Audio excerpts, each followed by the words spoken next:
నమస్కారం doctor Rao's dental YouTube ఛానల్కి స్వాగతం. ఈరోజు డాక్టర్ గారిని నోటి ఆరోగ్యం గురించి అడిగి తెలుసుకుందాం. నమస్కారం డాక్టర్ గారు. నమస్తే అండి. ప్రధానంగా నోటి ఆరోగ్యం బాగుండాలి అంటే ఏం చేయాలి డాక్టర్? నోటి ఆరోగ్యం బాగుండాలంటే ముఖ్యంగా మనం ఏదైనా ఆహారం తీసుకున్నప్పుడు వెరీ సింపుల్ అంటే బిస్కెట్ తీసుకున్నాం అనుకోండి, లేకపోతే కూల్ డ్రింక్ తాగామనుకోండి, ఇట్లాగా ఏ ఆహార పదార్థం తీసుకున్నా, అన్నం తిన్నా మనం ఇమీడియట్గా నోట్లో నీళ్లు పోసుకుని పుక్కులుంచి ఉమ్మివేయాలి. అది తప్పనిసరిగా చేయాలి. అంటే మనం ఈ అలవాటుని అది కంటిన్యూ చేయాలన్నమాట.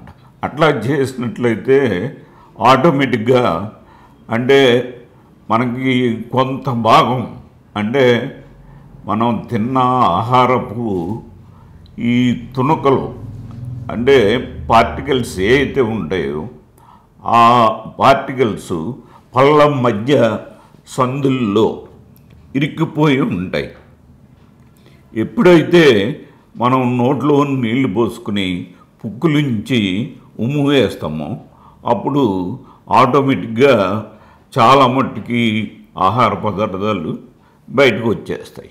కాబట్టి కొంతవరకు ఇప్పుడు ఒక 50% మనం నోటిని శుభ్రం చేసుకున్నట్టు మనం భావించవచ్చు. కాబట్టి ఈ విషయాన్ని గమనించి మీరు ఈ అలవాటుని మీరు కంటిన్యూ చేయాలని నా ఉద్దేశం.